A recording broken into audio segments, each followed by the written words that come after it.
Allahabad high court ने कृषि कार्य के लिए बने ट्रैक्टर ट्रॉली का इस्तेमाल ईंट, बालू, मोरंग, गिट्टी आदि की ढुलाई में करने से दुर्घटनाओं में हो रही मौतों को गंभीरता से लिया है और इस पर लगाम लगाने को कहा है। कोर्ट ने ट्रैक्टर ट्रॉली का इस्तेमाल कृषि कार्य में ही करने की सलाह देते हुए परिवहन विभाग से जरूरत पड़ने पर इसके लिए कानून बनाने को भी कहा है। ये आदेश न्यायमूर्ति शेखर कुमार यादव ने फिरोजाबाद के अराव थाना क्षेत्र में ट्रैक्टर ट्रॉली से दुर्घटना में मौत के आरोपी संजय की जमानत अर्जी खारिज करते हुए दिया है। कोर्ट ने कहा है कि अक्सर ये देखने में आता है कि जिन ट्रैक्टरों का मुख्य कार्य कृषि है और जिससे खेतों की जुताई, बुआई, कटाई और कृषि कार्य के लिए फसल एवं बीज की ढुलाई का काम होता है, अनधिकृत रूप से उस ट्रैक्टर ट्रॉली से ईंट, बालू, मोरंग, गिट्टी आदि की ढुलाई भी की जाती है। ट्रैक्टर ट्रॉली को मुख्य मार्ग और बाजारों के बीचों बीच लाया जाता है।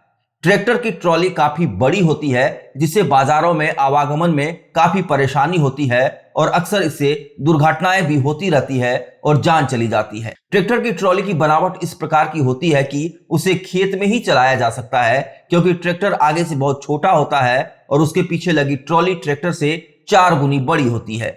उसमें ना तो लाइट लगी होती है और ना ही इंडिकेटर होता है। रात में पीछे से दिखाई न देने के कारण अक्सर इससे दुर्घटनाएं होती रहती हैं और जाने जाती हैं। अधिकतर ऐसे लोग भी ट्रैक्टर ट्रॉली चलाते हैं जिनके पास ड्राइविंग लाइसेंस नहीं होता है। कोर्ट ने कहा है कि पंजीकृत ट्रैक्टर ट्रॉली का उपयोग गैर कृषि कार्यों के लिए किया जाना केंद्रीय मोटरयान अधिनियम 1988 एवं उत्तर प्रदेश मोटरयान कराधान अधिनियम 1998 का उल्लंघन है। इस समय पर परिवहन विभाग द्वारा भी यह बताया गया कि ट्रैक्टर ट्रॉली को अनावश्यक रूप से मुख्य मार्गों पर न चलाया जाए।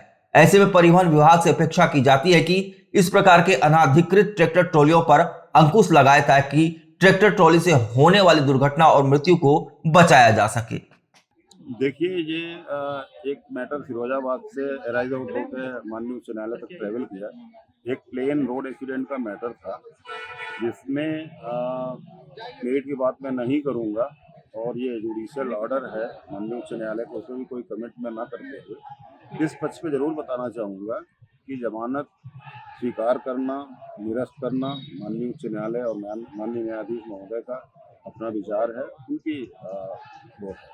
हम उस पर टिप्पणी ना करते हुए सिर्फ इतना कहेंगे कि ये मैटर सिर्फ प्लेन रोड एक्सीडेंट का होते हुए भी, जबकि बहुत सिंपल सी बेल एप्लीकेशन थी हमारी और वो बिल्कुल अलाउ होने योग्य थी, लेकिन माननीय उच्च न्यायालय ने ट्रैक्टर को स्पेसिफिकली ये कहते हुए कि ये रोड पे नहीं चलने चाहिए, ये सिर्फ किसी कार्य के लिए होता है, खेतों में ही चले। तो हमारे समझ से इसमें जो एक ऑब्जर्वेशन करके स्टेट गवर्नमेंट को भी निर्देश दिया है कि इसके लिए कानून बनाएं, माल ढुलाई के लिए अन्य साधनों का प्रयोग करें। तो ये पार्ट जो है थोड़ा सा मुझे नहीं लगता कि उचित है और प्रॉपर है।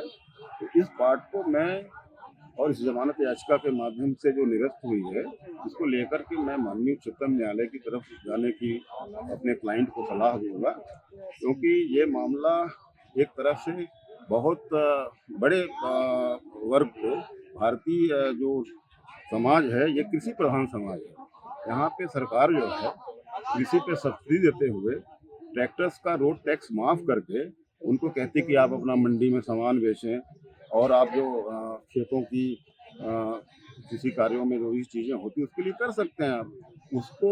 मुझे लगता है कि उस पार्ट को, सरकार की नीतियों को भी प्रभावित करने वाला ये जजमेंट है, जो कि हमारे एक देश के बड़ी आबादी पे एक गलत संदेश जाएगा, ऐसा मेरे समझ से है व्यक्तिगत।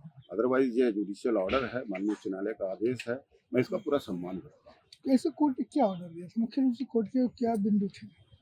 कोर्ट का बिंदु ये था कि ये ट्रैक्टर्स जो रोड पे चलते हैं ये एक्सीडेंट के सबसे बड़े कारक हैं। अब बताइए साहब, आजकल तो जेसीबी मशीनें भी चल रही हैं रोड पे, सरकार जो है किसी पे उसको सब्सिडी दे करके, रोड टैक्स माफ करके उनको रोड पे चलने के लिए अगर परमिट दे रही है, कानून बना हुआ है, तो मेरे समझ से उस पर ये टिप्पणी करना कि साहब जिसमें छोटा सा ट्रैक्टर होता है, बड़ी सी टाली होती है, उसमें लाइट नहीं होता, इंडिकेटर नहीं होता, बैक लाइट नहीं होती, all those technical things is have to be discussed in that very judgement. वो पार्ट मुझे थोड़ा सा ऐसा लगता है कि उसको हमें निश्चित रूप से जब मैं इस जमानत याचिका को माननीय उच्च न्यायालय में ले जाऊंगा, इसको प्रमुख रूप से हाईलाइट करते हुए चैलेंज करूंगा और उस पर निश्चित रूप से मैं अपने फेवर में इस जजमेंट को लेके आऊंगा और भारतीय किसानों को इससे जो नुकसान होगा उसकी जो है भरपाई उसी जजमेंट से होगी माननीय उच्चतम न्यायालय में। परिचय। मैं हरीश कुमार श्रीवास्तव, अधिवक्ता उच्च न्यायालय इलाहाबाद। इस चैनल को देखने के लिए लाइक करें, सब्सक्राइब करें और बेल आइकन दबाना ना भूलें।